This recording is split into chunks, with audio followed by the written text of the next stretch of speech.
कि पुत्र पवित्र ये कुल दो तुमने दोनों कुलों को पवित्र कर दिया। बहुत ही सुखद अवसर है।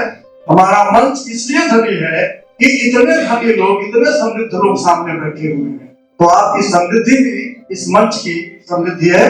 अब मैं अतिथिगण से निवेदन करता हूँ और अनुप्रिया नवीन कुमार राय जी से निवेदन करता हूँ और क्षितिज राय उनके सुपुत्र स्टूडियो सारी संकल्पना है, विश्वकर्मा की है और सागर की है और क्षितिज जी दो युवा बच्चों ने ये कार्यक्रम आगे बढ़ाया है और इस तरह की संकल्पना की है। तो मैं दोनों लोगों से और सुमित और इन लोगों से निवेदन करता हूँ कि आप आए और आपके जीवन के माध्यम से सरस्वती चित्र पर पुष्पार्चन, दीप प्रज्वलन की व्यवस्था संपन्न कराएं और मंच के तमाम अतिथियों से निवेदन करता हूँ कि आप आकर के माँ देवी सरस्वती, ज्ञान के अधिष्ठात्री देवी डी.डी. राय जी, आदरणीय देव भास्कर जी पुष्पार्चन कर लें। ज्ञान की अधिष्ठात्री देवी माँ सरस्वती की अभ्यर्थना, सरस्वती के वरद पुत्रों द्वारा, सरस्वती भाषा का साक्षात विग्रह है, व्यक्ति होता है जिसके संस्पर्श के बिना ज्ञान का आलोक संभवतः न हो, प्रस्फुटित न हो पाए। जो हमारे अपनी परंपरा है, जो अपना संस्कार है, हम जिन्हें आमंत्रित करते हैं उनका सम्मान करते हैं, अंग वस्त्र देकर, पुष्प गुच्छ देकर, पुष्प की माला समर्पित कर। तो इसी क्रम में मैं अनुप्रिया से निवेदन करता हूँ, जिनके पुस्तक का आज लोकार्पण है, मैं उनसे निवेदन करता हूँ कि आदरणीय गुरु जी का सम्मान अनुप्रिया जी करें। नवीन कुमार राय जी से निवेदन है कि वो भी आ जाएं। क्षितिज जी, सबसे पहले मंच पर आसीन आदरणीय गुरु जी का सम्मान अनुप्रिया के द्वारा, क्षितिज के द्वारा, नवीन जी के द्वारा। गुरु का सम्मान हमारे यहाँ सबसे पहले, गोविंद से पहले भी गुरु के सम्मान का प्रावधान है कि वो गुरु ही होता है जो गोविंद तक जाने का रास्ता हमें बताता है। तो गुरु का सम्मान हो रहा है। आदरणीय गुरु जी का सम्मान नवीन जी माला पहना दे आदरणीय गुरु जी को।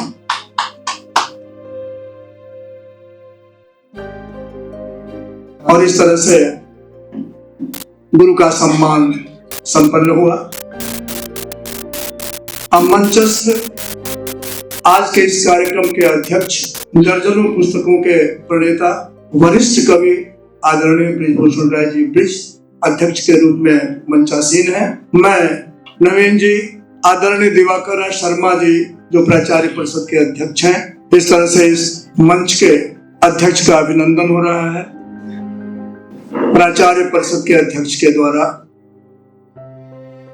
एक बहुत ही सुखद अवसर, बहुत बहुत धन्यवाद। इस कार्यक्रम के मुख्य अतिथि हैं आदरणीय डॉक्टर रामानंद शुक्ल जी, संस्कृत के विशद विद्वान। आप अयोध्या की पावन नगरी से पधारे हैं। आपके अभिनंदन के लिए मैं आदरणीय शिवशंकर राय जी और मृत्युंजय तिवारी जी और देवव्रत जोगेंद्र सिंह जी को निवेदन करता हूँ। सहयोग में रहेंगे नवीन जी, क्षितिज जी।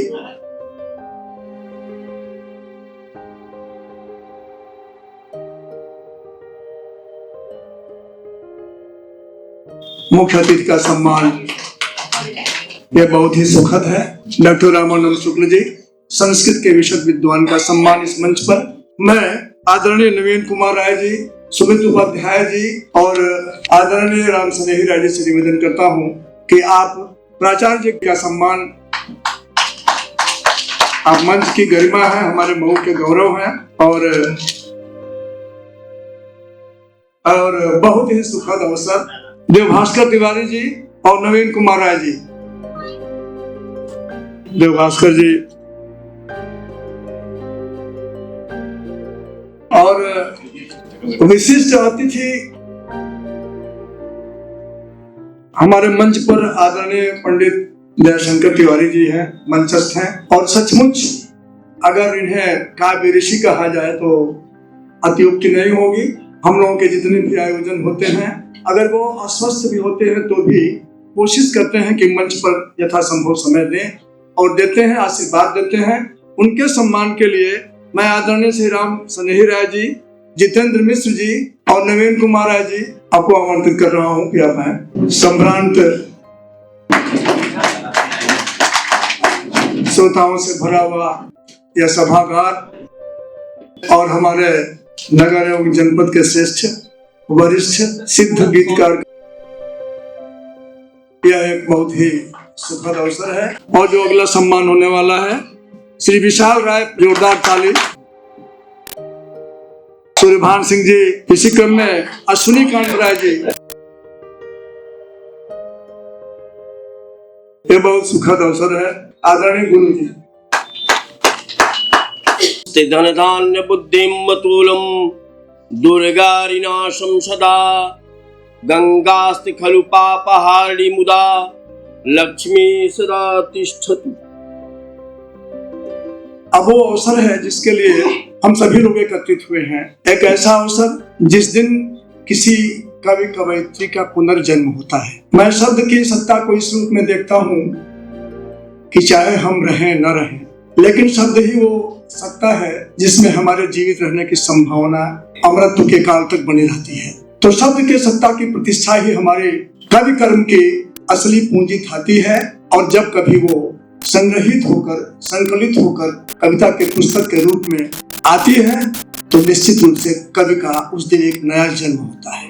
मैं बहुत बहुत बधाई देता हूँ अनुप्रिया को कि इन्होंने अभी महज 2-4 महीने से हम लोगों से परिचय हुआ। 2-4 महीने ही तो मिली थी लड़की हम लोगों से, लेकिन इतने कम समय में इसने बहुत ही अच्छी कविताएं लिखी और पूरे हम जो कुछ भी करते रहते हैं हर कार्यक्रम में उपस्थित रह करके और अपनी एक अलग पहचान बनाई। और नारी लेखन के क्षेत्र में, महिला लेखन के क्षेत्र में जहाँ की मैं देखता हूँ कि आज के समय की कवित्रियां अधिकांश या तो आंसू लिखती हैं अथवा मुस्कान लिखती हैं, आदरणीय अनुप्रिया राय जी ने समय के साथ जुड़कर आज के लिए जो आवश्यक लेखन होना चाहिए उसे अपने कविताओं में ढालकर हम लोगों के सामने प्रस्तुत करने का विधान किया है। मैं आपका सादर अभिनंदन करता हूं। हम अनुप्रिया से और नवीन कुमार राय जी से निवेदन करेंगे कि आप उस काव्यकृति के साथ मंच पर उपस्थित हों और हमारे अतिथि जो निश्चित रूप से हिंदी साहित्य के विशद विद्वान हैं, संस्कृत साहित्य के प्रकांड पंडित हैं और जो हमारे दर्शक और श्रोता दीर्घा में बैठे हुए लोग हैं वो अप्रतिम श्रोता है। इस तरह के लोग मिलते नहीं हैं। इन लोगों के बीच में एक ऐसी काव्यकृति का लोकार्पण हो रहा है जो हमारे 21वीं सदी की पहली पदचाप है। निश्चित रूप से हम नए वर्ष में प्रवेश करेंगे और एक नए सुखद अनुभव के साथ प्रवेश करेंगे। आदरणीय अनुप्रिया राय का बहुत बहुत अभिनंदन और बहुत बहुत धन्यवाद, बहुत बहुत बधाई कि आज इनके काव्यकृति का लोकार्पण हो रहा है। अनुप्रिया एक शिक्षिका है, एक अच्छे परिवार से हैं और सुखद यह भी है कि जो आज के इस कार्यक्रम के अध्यक्ष हैं इनके सुयोग्य पिता हैं और ये सुयोग्य सुपुत्री हैं। वो बहुत बड़े माने गोरखपुर के बहुत बड़े कवि हैं, आदरणीय बृजभूषण राय जी ब्रिज, और मंच पर उपस्थित है आदरणीय योगेंद्र त्रिपाठी जी, हमारे मुख्य अतिथि जी। और ये बहुत ही सुखद अवसर, अनुप्रिया के किताब का लोकार्पण और साक्षी बनता हुआ आज का यह समय और वरिष्ठ और श्रेष्ठ जन, एक बहुत ही सुखद और ये आचमन है। ये आचमन है जब रचनाकार कलम की नोक पर परंपरा का बोझ उठा करके चलता है तो एक परात्पर कविता संपन्न होती है, ये केदारनाथ जी कहते हैं। तो मैं उम्मीद करता हूं कि आचमन के माध्यम से एक श्रेष्ठ रचना, एक श्रेष्ठ संकलन आप लोगों के हाथ में है और वो आने वाले कल को हिंदी साहित्य में अपनी एक स्थान, अपना एक जगह निश्चित रूप से बनाएगा। मैं पुनः एक बार अनुप्रिया का सादर अभिनंदन और उन्हें बधाई देता हूँ। बहुत बहुत धन्यवाद। अनुप्रिया का सम्मान होना है क्योंकि उन्होंने एक बहुत ही अच्छी काव्यकृति दी है। तो मैं अनुप्रिया को मंच पर आमंत्रित करता हूँ, आप आए और इनके सम्मान के लिए आदरणीय पूनम जी को, दुर्गावती जी को, क्षेत्र की तमाम श्रेष्ठ महिलाओं के द्वारा ये बहुत बड़ा अभिनंदन है। माल्यार्पण, अंग वस्त्र प्रदान करिए। नवीन कुमार जी एक माला आप भी पहना दें। मैं नवीन कुमार से निवेदन करता हूं कि एक माला पहनाए अनुप्रिया को। ऐसी पत्नी होना बहुत ही सौभाग्य का विषय है, और आप जैसा पति भी होना कि पत्नी के इशारे पर डोलते रहना। इस तरह की स्थितियां अगर रहे तो समाज बहुत ठीक से चलेगा। बहुत अच्छा लगता है ये। क्षितिज राय भी आ जाए, आप भी फोटो खिंचवा लें माँ के साथ, माँ का सम्मान हो रहा है।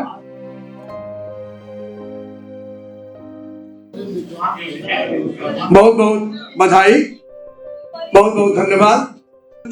स्त्रियां शीर्षक है उनके कविता का। वो कहती हैं, पढ़ा गया हमको जैसे पढ़ा जाता है कागज, बच्चों की फटी कापियों का चनाजोर गरम के लिफाफे बनने से पहले। देखा गया हमको जैसे कि कुफ्त हो उम्मीदें देखी जाती है कलाई घड़ी, अलस सुबह अलार्म बजने के बाद। सुना गया हमको यूं ही उड़ते मन से जैसे सुने जाते हैं फिल्मी गाने, सस्ते कैसेटों पर ठसाठस ठुसी हुई बस में। भोगा गया हमको बहुत दूर के रिश्तेदारों के दुख की तरह। एक दिन हमने कहा हम भी इंसान हैं, एक दिन हमने कहा हम भी इंसान हैं, हमें कायदे से पढ़ो एक एक अक्षर, जैसे पढ़ा होगा बीए के बाद नौकरी का पहला विज्ञापन। देखो तो ऐसे जैसे कि ठिठुरते देखी जाती है बहुत दूर जलती हुई आग। सुनो हमें अनहद की तरह और समझो जैसे समझी जाती है नई नई सीखी हुई भाषा। ये अनुप्रिया की लंबी कविता है, और उन्होंने अंत में जो ये हमारा पारंपरिक समाज है उसके ऊपर सवाल उठाते हुए, उसे प्रश्नांकित करते हुए ये भी कहती हैं कि अगर हमने ऐसा कुछ किया है, कागज काला किया है, तो बहुत सारे खुसुर आवाजें, बहुत सारे इशारे, बहुत सारे संकेत इस रूप में भी मिलती हैं कि ये जो है उल्टा है, बिगड़ैल है, घर से बाहर है। तभी तो जाकर के ये मंचों पर लिखती है, पढ़ती है, कविता है, कहानी है, इसके पास घर में कोई काम नहीं है। इस तरह की बातें खुसुर शुरू हो जाती हैं। और फिर अब वो कहती हैं, इतना सुनना था कि अधर में लटकती हुई एक अदृश्य टहनी से टिड्डियां उड़ी और रंगीन अफवाहें चीखती हुई चींची। हे परम पिताओं, परम पुरुषों, बख्शो बख्शो, अब हमें बख्शो। मैं लगभग जितना जान पाया हूं अनुप्रिया की कविताओं को कात्यायनी की कविताओं के करीब पाया है, और उन्होंने साहित्य का अकादमी पुरस्कार, अकादमी सम्मान भी पाया है, यानी साहित्य अकादमी सम्मान से सम्मानित श्रेष्ठ कवयित्री हैं। और अगर हमारे नगर की किसी कवयित्री की लेखन की आवाज, लेखन की आहट कहीं दूर बैठे अनामिका के आवाज के साथ मिलती है तो ये हमारे नगर का सौभाग्य है। मैं सीधे सीधे अनुप्रिया को आमंत्रित करता हूँ कि जिस काव्य संकलन का लोकार्पण हुआ है उस संकलन से एक दो प्रस्तुत कविताएं वो इस मंच से प्रस्तुत करें। अनुप्रिया है। आज मैं यहाँ खड़ी हूँ, मेरे इस खड़े होने में स्तंभ तो मेरे बच्चे बने, मेरे भाई बने, मेरे पति बने, लेकिन जिस रीढ़ से खड़ी हूँ वो मेरे पापा हैं। आज मेरी रचना किसी भी नजर की हो, किसी भी भाषा की हो, किसी भी दिशा अलग हो, लेकिन आज कुछ पापा से है। सबसे पहले मैं इस उत्कृष्ट मंच को प्रणाम करती हूँ। मेरे गुरुवर आए थे, चले गए, उनके चरणों में प्रणाम करती हूँ। इस कार्यक्रम की अध्यक्षता कर रहे श्री बृजभूषण राय ब्रिज को मैं प्रणाम करती हूँ। हमारे विशिष्ट अतिथि पंडित दयाशंकर तिवारी जी को सादर प्रणाम करती हूँ। मुख्य अतिथि डॉक्टर रामानंद शुक्ल को नमन करती हूँ। हमारे मुख्य वक्ता doctor Yogendra Tiwari sir, professor Sarvesh Pandey sir को प्रणाम करती हूँ। हमारे इस कार्यक्रम के संयोजक वरिष्ठ साहित्यकार परमादरणीय चाचा कमलेश राय जी को मैं प्रणाम करती हूँ और बहुत बहुत आभार व्यक्त करती हूँ कि पुनः 21 साल पहले छूटा मेरा मंच ससुराल में मेरे चाचा जी ने दिए। यह सारा संयोग आप सबके आशीर्वाद से हो पाया है और मैं आप सबके स्नेह की आकांक्षी हूँ। सामने बैठे समस्त विद्वजन गणमान्य लोगों को मैं प्रणाम करती हूँ। मैंने यह रचना क्यों लिखी। मैं गद्य में भी बहुत सारा मेरा काम चल रहा है, पर मैंने लिखा क्यों, इस पे मैं कुछ 2 लाइनें रखना चाहती हूँ। यह मेरी पहली पुस्तक है। इस पर जो मैंने अपने विचार रखने की बात शुरू की है, इसकी शुरुआत मैं उस दीवार से करना चाहती हूँ जिस पे पिता नामक छत टिका होता है। ये भाषा की परख मुझे पापा से आई, शब्दों को सजाना पापा से आया, पर शब्द कितनी मजबूती से रखना है मुझे मेरी अम्मा से आया। पिता छत होता है तो माँ दीवार होती है। अगर पिता माँ न रहे तो छत कभी सिर पे आ नहीं सकती है। इस बात को मैं सबसे पहले अपनी अम्मा जो आज यहाँ उपस्थित नहीं हो पाई हैं, उनके श्री चरणों में रख के अपनी बात रखूंगी। मेरी एक कविता है कि मैं व्याकरण की बारीकी जरा कम समझती हूँ। मैं व्याकरण की बारीकी जरा कम समझती हूँ, पर बात जब मजबूती की आती है तो मां लिखती हूँ। मैं भाषा की समझ थोड़ी कम रखती हूँ, पर बात जब स्तंभों की आती है तो मां लिखती हूँ। मैं मनुस्वार और अनुस्वार में कच्ची हूँ।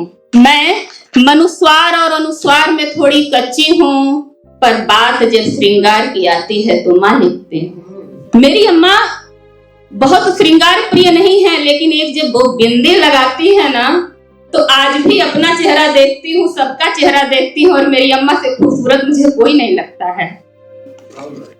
योजक, विस्मय, विराम, अल्प विराम, पूर्ण विराम, ये सब जीवन के तथ्य हैं। पिता हमेशा दृढ़ खड़ा रहता है, लेकिन माँ हमें कब किस रूप में, कब थोड़ा रोकेगी, कब पूरा रोक देगी, कब आश्चर्य में दिखेगी। रखती हूँ कि योजक, विस्मय, विराम, अल्प विराम, पूर्ण विराम की बात जब जब आती है तो मैं माँ बस माँ बस माँ। दुनिया में सब तय होता है, सब पूर्व निर्धारित होता है, किसी का आना और किसी का चले जाना। मेरी कविता पढ़ने के बाद बहुत सारे लोगों को बहुत सारी ऐसी चीजें लगेंगी कि अरे इसको नहीं लिखना चाहिए था, लेकिन मैंने लिखा क्यों। किसी का उच्च होना, किसी का निम्न होना सब तय होता है, वैसे ही जैसे एक सांस का लेना और एक सांस का छोड़ना। आज अहम के इस दौड़ में कौन जीतेगा कौन हारेगा सब तय है, फिर भी सब देखने को उत्सुक हैं कि देखें जीता कौन और हारा कौन। जबकि तय तो नियत के मानकों के नीचे दबी बेचैनी, कुड़हन, छटपटाहट, क्या नारी की उस संघर्ष को कोई देख पाया। संघर्ष से पूर्व तैयार की जा रही उस मिट्टी का जो खुरपी के टकराव से, कुड़हन से, खरोच से जो उसके शरीर पे पीड़ा हुई, क्या उसको किसी ने महसूस किया। आज मेरी इस किताब में जो मैंने चंद कविताएं लिखी हैं, उसको आप संघर्ष का नाम दें, छटपटाहट का नाम दें, प्रतिस्पर्धा का नाम दें, जो चाहे नाम दें, पर समाज में इस लकीर को इतनी गहरी और खुरदुरी खींच दी गई है कि स्पर्श मात्र से ही वो बातें चुभने लगती हैं। लेकिन सब तय था, सब कुछ तय था, लेकिन यह तय कब हो गया मैं ये नहीं समझ पाई। सालों पहले, ईस्वी पहले या शताब्दियों पहले। इसका हल ढूंढे कौन। इन नियमों का निर्धारण करने, इन प्रारूपों को बड़ी सजगता से तैयार करते हुए अगर हम इस बात को रखें, जिनके बीच में आज यह आवाज उठाने का छोटा सा मेरा प्रयास है, वो पहले अपना कंफर्ट जोन बनाएंगे, उसके बाद जांच की प्रक्रिया शुरू करेंगे। विचारों की अभिव्यक्ति में असंतोष का स्वर तो सुनाई देगा, पर वह असंतुष्ट क्यों रह गया यह कोई नहीं जानना चाहेगा। प्रकृति के इस बदलते हुए आवरण को तो चारों तरफ फैला हुआ है, जानता तो सब कोई है, पर स्वीकारना कोई नहीं चाहता। कविता गुनगुनाना बड़ा अच्छा लगता है, पर अगर कविता को उसके वास्तविक रूप में उतार कर गुनगुनाया जाए तो क्या बुरा है। प्रकृति की सुरम्य भोर सदा गौरैया के मधुर गान से हुआ करती थी, आज लुप्त है, यह सबको दिखता है, पर वह लुप्त क्यों है यह कोई नहीं जानना चाहता। और उसी तरह पुरानी कोपलों, नई गाछों पे प्रहार तो पुराना है। बस आदर के साथ, विनम्रता के साथ यह कहना चाहूंगी कि उसको सहने का तरीका हमने बदल लिया है। बचना, बचाना, जो भी समाज में नारी की स्थिति की चर्चा होगी, जब भी हम इस बात को रखेंगे तो जो भी सदस्य इसमें जुड़े होंगे, वह कब उनके स्वाभिमान पर चोट लग जाएगी, इसके लिए हमें बड़े फूंक के कदम रखने होंगे। यह प्रक्रिया तो बहुत पहले से आ गई, लेकिन एक नई कुर्सी को, एक नए मंच पे एक नई कुर्सी को अगर एडजस्ट करना है तो अपनी कुर्सी थोड़ी थोड़ी खसका के एक नई कुर्सी को एडजस्ट करना इतना आसान नहीं है। जब जब ज्ञान को पीठ दिखाया जाएगा तब तब अहंकार रूपी परछाई लंबी सामने खड़ी दिखेगी। जब जब हम ज्ञान को आत्मसात करेंगे अहंकार पीठ पीछे खत्म हो जाएगा। स्त्री का स्थान तो सदैव से श्रेष्ठ रहा, शास्त्रार्थ से लेके शासन सत्ता तक। हाँ, कभी किसी महान पुरुष के स्वाभिमान और अस्तित्व पर उसको खतरा महसूस हुआ होगा और उसने धीरे धीरे समाज की दृष्टि को एक विपरीत दिशा में मोड़ दिया। इसीलिए यह आज की मांग मेरी कोई नई मांग नहीं है।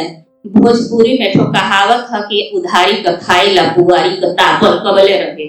साहित्यिक विचारों को सामने रखने, समाज को स्पष्ट आईना तथा देश काल का निर्धारण सब इस मनभेद या मनभेद से न समझा जाए, इसे विद्रोह न समझा जाए, इसे वास्तविक दर्द और वास्तविक आंसू समझा जाए। कम से कम थोड़ा तो द्रवित हुआ जाए। अगर कोई कुर्सी को मजबूती से पकड़ के बैठा हुआ है और अपनी उपस्थिति मजबूती से व्यक्त करना चाहता है तो समय एक नियत समय पर उस व्यक्ति को स्वयं छोड़ देती है और वह स्थान स्वयं खाली हो जाता है। यूनिवर्स गोल घूमता है, समय का चक्र गोल घूमता है। जो आज आगे है वो कल पीछे दिखाई देगा। विचार तो बस इतना है कि वक्त की मार सहते सहते शाही गौरैया कब चीलम बन गई।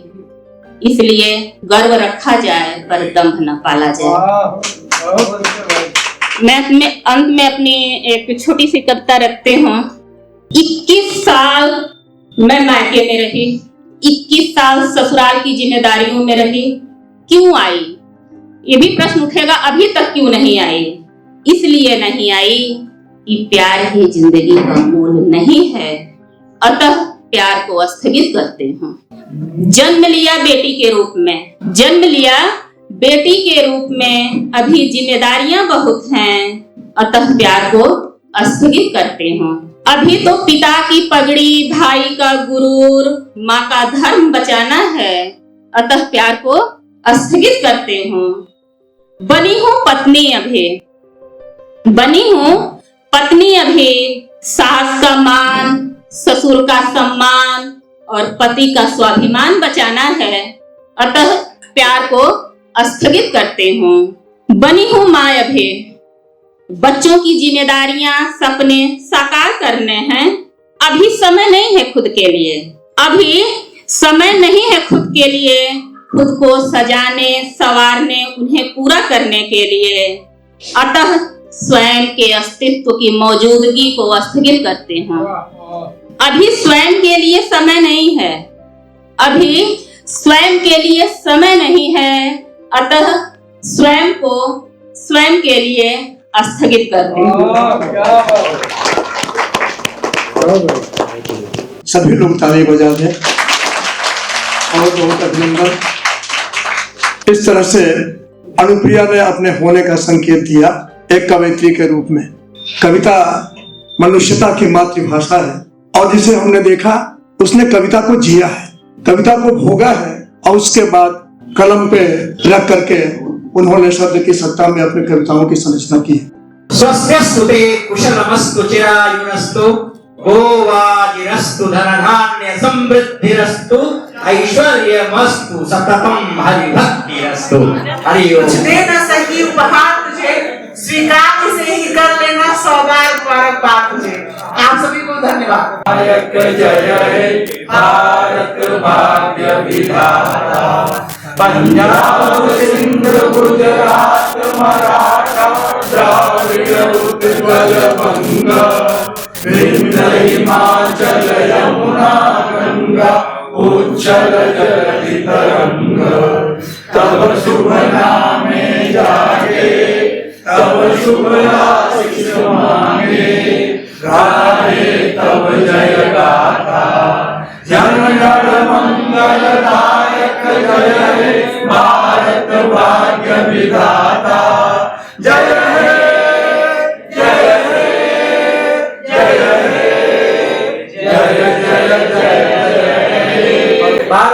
माता की वंदे वंदे वंदे